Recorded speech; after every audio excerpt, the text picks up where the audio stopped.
I remember that we discussed that it's really, really important to take a step back and to rest. So you promised me to do so, and I know you Yeah. did as good as you could, and did all these new beautiful things like going to the museum, Yeah. going for a walk with music on your ears, the things you Yeah. love so much. Mhm. And it's beautiful to hear that you tap back into your creative self. Now, I also said after you have dropped into the nothingness, the way Yeah. I like to say it, that I highly recommend to do the conscious leadership coaching program. Yes. And you took a little bit of time off, and then you did the course. Yeah. So could you tell us a little bit about what was your experience? What did you learn? And Mhm. what did you get out of the program? Yeah. Well, it's definitely game changing because I came to the program feeling lost and unsure of my next step because I did a bit of a trial and error. Nothing really worked out. I'm like, oh, let me take a step back. Probably I haven't really quite figured out what I really want. That's why there is some incongruency with my values and the way that I was trying to move forward. I'm actually like stuck. And when I don't have a clear purpose, I become paralyzed in the way that I lost the motivation, and I didn't really know how long it's going to take me to get out of this pit hole, and literally it will be the next step. So during that time, we had that conversation, which made me feel more at ease, that it's normal for people to take a break, and I should stop trying so hard to perform and do things. I think I was just doing that to distract myself and convince myself that I'm doing stuff that I'm not completely wasting my time or being lazy. And I think every high achiever can so relate to what you just said. So potent. So I think to take on the conscious leadership program give me the space to reflect and reconnect with my values and to understand the clarity doesn't always come from action, but come from alignment. And I stopped chasing certainty and start trusting myself again. So it really helped me to shift from fear to faith. And also, I promise that I will take it seriously and give you feedback about how I see it. So I think that also give me a bit of a discipline that I need to take it seriously as a good student back in uni and over the next week or so, so that I can give you my feedback and live up to my promise. That's how my brain is wired. I know it probably sounds a bit weird. Whatever helps. External party. You are my accountability coach during that time. Amazing. So one thing that I find really helpful when I go through the content is there is this quadrant about my alignment with value and perceived effort. I think that practice really helped me to get clarity. And as I start to catch up with people which I see it can be my mentors or those who I really look up to in terms of their great achievements, some of them didn't mention. I need to name him to give him the credit. His name is David Watson. So I knew him from my time of running Infinity Coaching. He got over 40 years experiences as a management consultant and executive director across telecommunication, government, consulting. And when he retired from his job, he offered to help out my business as a career coach. He's really supportive and understanding because he used to run his own startup at the early stage of his and end up having to wind it up because very similar situation. So he can definitely understand and relate to what I went through. So he had a catch up with me and asked me my thoughts are around my next steps. So I told him that those jobs that I applied for but didn't get anywhere. He's like, well, I think you should look at yourself at a higher level. You weren't just a career coach. You were a CEO. You were a leader.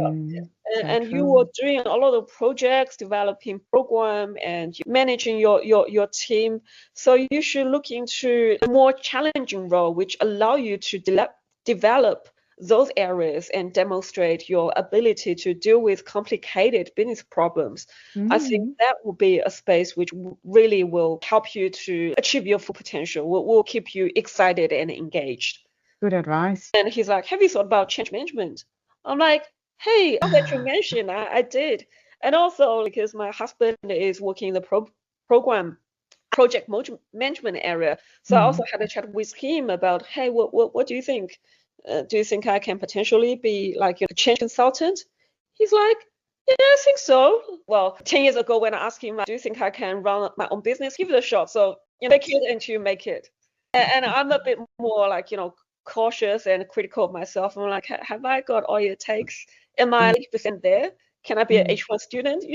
Quadrant helped you to So where I we start to look at that quadrant and put those different career pathways on the quadrant. I realized I put the roles I applied for in the low-hanging fruit, like quick wins quadrant, yeah. and the career changement is value gained. So it's more like it's good for the long-term return, but in the short term, it's going to take more effort. Yeah. And I used to read this book, which is there is a sentence really stand out. When you are facing with two options, look similar, and you really don't know how to choose, pick the more difficult one. So you did. I'm like, at least it's something gonna stretch myself. Even if I don't get it, at least I'm gonna learn so much and be proud of myself making the best effort. Amazing. So I'm like, cool, change management. And my MBTI is INFJ.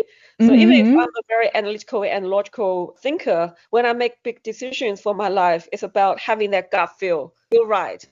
So after that, I start to network with people in change management, people that I know from my old corporate life, and my husband also introduced a few people that he used to work with in change, which he thinks are really professional. And I'll also start reading a book called Change Management: The Essentials, and start to explore ProSci, which is a qualification in change management.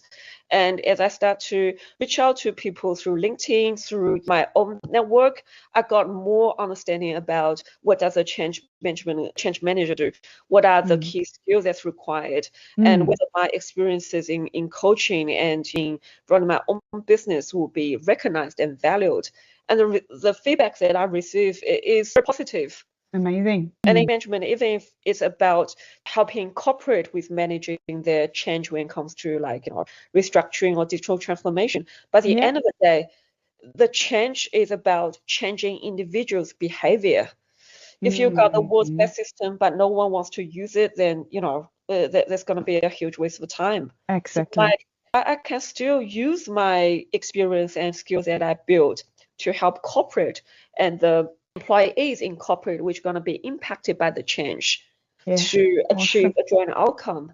And also be able to add value and make greater impact, not just on an individual one-on-one level, but at a corporate level.